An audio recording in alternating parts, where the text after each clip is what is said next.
Hello friends, मैं physiotherapist doctor Hemlata. नमस्कार। Tune physiotherapy channel में आपका स्वागत है। फ्रेंड्स, आज हम बात करेंगे बो नी के बारे में। बो नी का मेडिकल नेम है जेनुवेरम। बो नी में पेशेंट के दोनों घुटने बाहर की तरफ झुकने लगते हैं। कभी कभी एक घुटना ज़्यादा झुका होता है।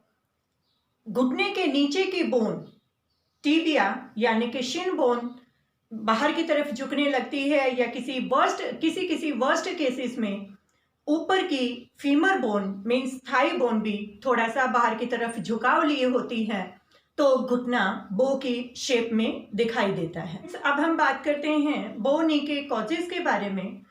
बो नी का first and most common cause है विटामिन डी की deficiency. Actually vitamin D calcium को बॉडी में बाइंड करके रखता है। कैल्शियम मसल्स और बोन की स्ट्रेंथ के लिए बहुत ज़्यादा ज़रूरी होता है। फ्रेंड्स, अगर बॉडी में विटामिन डी नहीं होगा तो कैल्शियम की डेफिशिएंसी हो जाएगी और उसकी वजह से मसल्स और बोन दोनों की वीकनेस क्रिएट होने लगेगी। फ्रेंड्स, आपने देखा होगा छोटे बच्चों को जो 1 साल से भी नीचे के बच्चे होते हैं या 1 साल से ऊपर के भी बच्चे, कोई ऐसा नहीं है कि कोई एज लिमिट, बच्चों में किसी तरह की कोई प्रॉब्लम होती है। कई बार किड्स की प्रॉब्लम होती है, विटामिन डी की डिफिशियंसी होती है और कई पेरेंट्स उनको डॉक्टर को दिखाने की बजाय जबरदस्ती चलवाने की कोशिश करते हैं, जबरदस्ती खड़ा रखने की कोशिश करते हैं, जिसकी वजह से बच्चे चलने तो लगते हैं पर उनकी जो बोन्स हैं वो टेढ़ापन ले लेती हैं। बच्चों की बोन्स सॉफ्ट होती हैं, कुछ विटामिन डी की डिफिशियंसी से भी उनमें एक्स्ट्रा सॉफ्टनेस होती है, तो बच्चे ठीक से खड़ा नहीं हो पाते, बच्चे ठीक से चल नहीं पाते हैं, बट उनको जबरदस्ती खड़ा किया जाता है या जबरदस्ती चलाया जाता है, जिसकी वजह से उनकी बोन टेढ़ी होने लगती है। फ्रेंड्स, सेकेंड कॉज है जेनेटिक। जेनेटिक कॉज में हमारे जीन्स एक जनरेशन से दूसरी जनरेशन में ट्रांसफर होते हैं। अगर कुछ पेरेंट्स के जीन्स इस प्रॉब्लम को लिए होते हैं और वो नेक्स्ट जनरेशन में कैरी ऑन हो जाते हैं, तो पेशेंट को बो नी होने के चांसेस होते हैं। नेक्स्ट कॉज है इन्फेक्शन से। अगर घुटने में इन्फेक्शन हो जाता है तो वो उस जगह की जहां इन्फेक्शन हुआ है वहां की अलाइनमेंट को डिस्टर्ब करता है और बो नी जैसी प्रॉब्लम क्रिएट हो जाती हैं। नेक्स्ट कॉज है ट्रॉमा या कोई फ्रैक्चर या कोई किसी तरह की घुटने में चोट, उसकी वजह से भी घुटने में कई बार टेढ़ापन आ जाता है और बो नी जैसी प्रॉब्लम क्रिएट हो जाती हैं। फ्रेंड्स, बड़ों को भी देखा गया है कि अपने वर्क प्लेस से उठते नहीं हैं, कई कई घंटे लगातार एक ही सिटिंग पोजीशन में काम करते हैं और उनका पुअर सिटिंग पोस्चर होने की वजह से या लेजीनेस की वजह से या काम में डिवोशन की वजह से वो बार बार आध घंटे के बाद या 1 घंटे के बाद उठते नहीं हैं, जिसकी वजह से कुछ मसल्स वीक हो जाती हैं और कुछ मसल्स एक्स्ट्रा टाइट हो जाती हैं। ज्यादातर चेयर पे बैठने वालों का या प्रोलॉन्ग सिटिंग वालों का इस तरह से पोस्चर रहता है, पैर थोड़ा सा घुटने साइड में जाते हैं, एक दूसरे के ऊपर ऐसे पैर चढ़ा के बैठे होते हैं, जमीन में पैर रखने के बाद भी इस तरह से घुटनों को बाहर की तरफ करके वो रिलैक्स पोजीशन में बैठने की कोशिश करते हैं, जिसकी वजह से जो एक्सटर्नल रोटेटर मसल और अबडक्टर मसल्स हैं वो टाइट हो जाती हैं और जो इंटरनल रोटेटर मसल्स और अडक्टर मसल्स हैं वो वीक हो जाती हैं। इस वजह से बो नी की प्रॉब्लम शुरू हो जाती है। शुरू में तो ये हमें लगता है कि नॉर्मल है, शायद लंबा बैठने की वजह से ऐसा है, पर वो कुछ सालों के बाद पता चलता है कि घुटनों में टेढ़ा ही पन आ गया है। फिर एक और भी कारण है, ऑस्टियोआर्थराइटिस की वजह से घुटने वेट नहीं ले पाते, तो पेशेंट जिस पोजीशन में चलना पसंद करते हैं, थोड़ा सा इस तरह से टेढ़ा करके घुटनों को, वो उस तरह से चलते हैं और बाहर वाली मसल्स एक्स्ट्रा टाइट हो जाती हैं और अंदर वाली मसल्स वीक हो जाती हैं। ऑस्टियोआर्थराइटिस भी बो नी का एक बहुत बड़ा कॉज बनता है। अब हमने डिस्कस किया बो नी के कॉजेज के बारे में। बो नी के कॉजेज में डायरेक्टली और इनडायरेक्टली कुछ मसल्स अफेक्टेड होती हैं, जिनमें से कुछ मसल्स टाइट हो जाती हैं और कुछ मसल्स वीक हो जाती हैं। तो इस वीडियो में हम टाइट मसल्स को लेंथन करेंगे, उनकी टाइटनेस दूर करेंगे, और नेक्स्ट वीडियो में हम वीक मसल्स को स्ट्रेंथन करेंगे।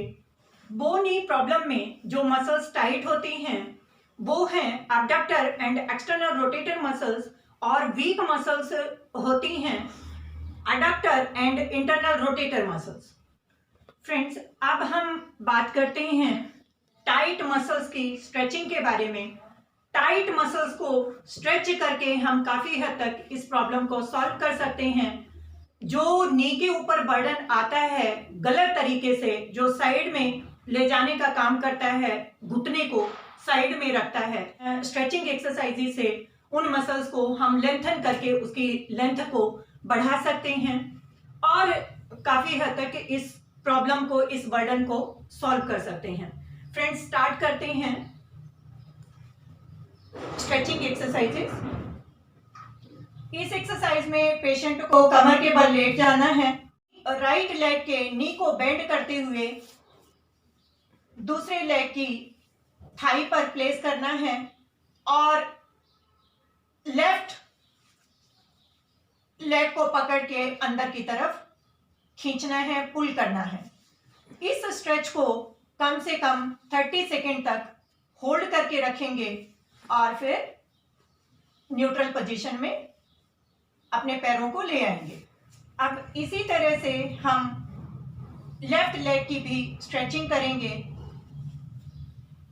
ये भी लेफ्ट लेग की स्ट्रेचिंग के लिए भी नी को बेंड करते हुए दूसरे लेग की थाई पर इस तरह से प्लेस करेंगे और दूसरे लेग की थाई को पकड़कर अंदर की तरफ पुल करेंगे। इस पुल को हमने कम से कम 30 to 40 सेकेंड्स तक होल्ड करना है और फिर नॉर्मल पोजीशन में चले जाना है।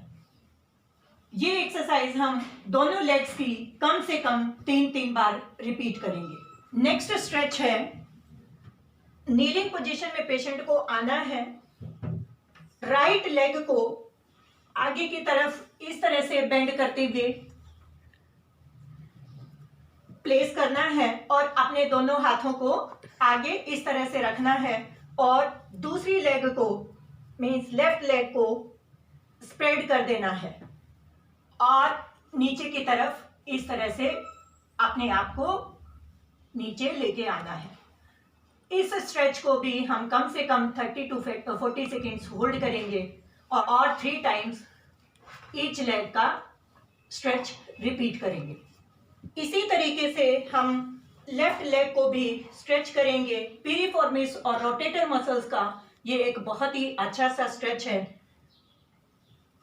लेग को इस तरह से बेंड करके रखेंगे, दोनों हाथों पे वजन लेंगे और नीचे की तरफ अपनी कमर को नीचे दबा देंगे। इस स्ट्रेच को कम से कम 30 to 40 सेकेंड्स होल्ड करेंगे और लेफ्ट लेग का स्ट्रेच भी हम 3 टाइम्स रिपीट करेंगे। तो ये स्ट्रेच कम से कम दोनों लेग्स का 3 टाइम्स रिपीट करना है। फ्रेंड्स, इन स्ट्रेचिंग एक्सरसाइजेस को करते हुए काफ़ी केयरफुल रहना है। अगर ऑस्टियोआर्थराइटिस के पेशेंट इस स्ट्रेच को करते हैं तो बड़ा ही ध्यान से करें, अदरवाइज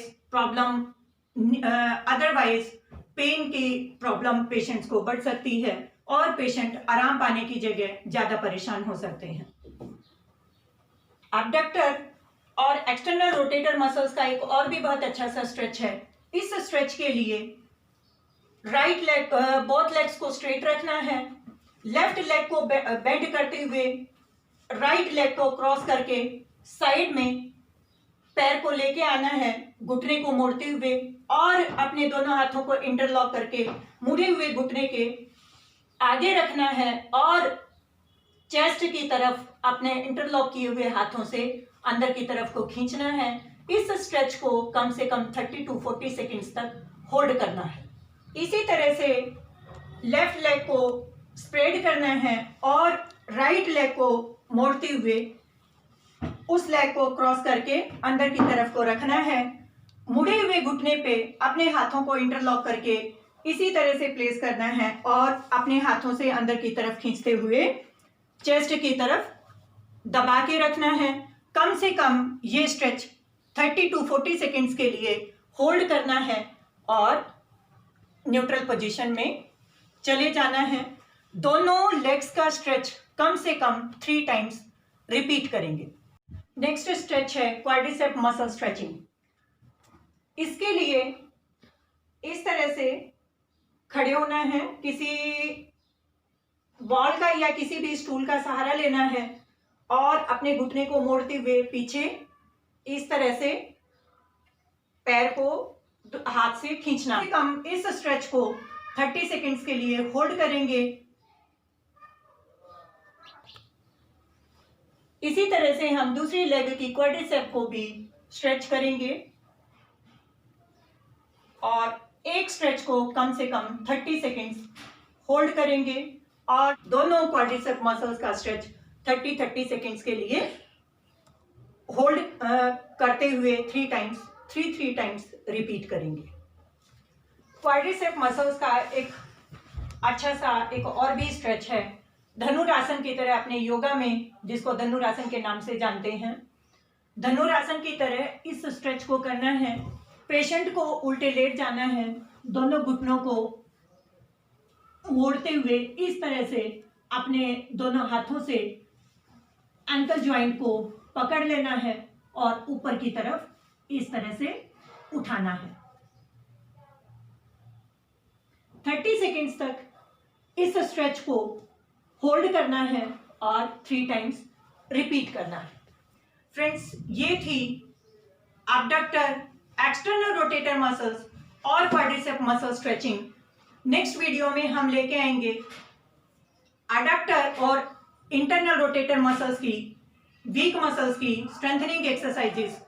फ्रेंड्स, अगर आपको हमारी वीडियो पसंद आए तो प्लीज़ हमारी इस वीडियो को लाइक करें। ये ज़रूरतमंद लोगों तक इस वीडियो को पहुंचाने के लिए शेयर जरूर करें और अपने फीडबैक को कमेंट्स में जरूर छोड़ें। और अगर आपको हमारा चैनल पसंद आता है तो हमारे चैनल को सब्सक्राइब करें, बेल नोटिफिकेशन जरूर प्रेस करें ताकि नेक्स्ट वीडियो का नोटिफिकेशन आप तक सबसे पहले पहुंचे। Thank you for watching.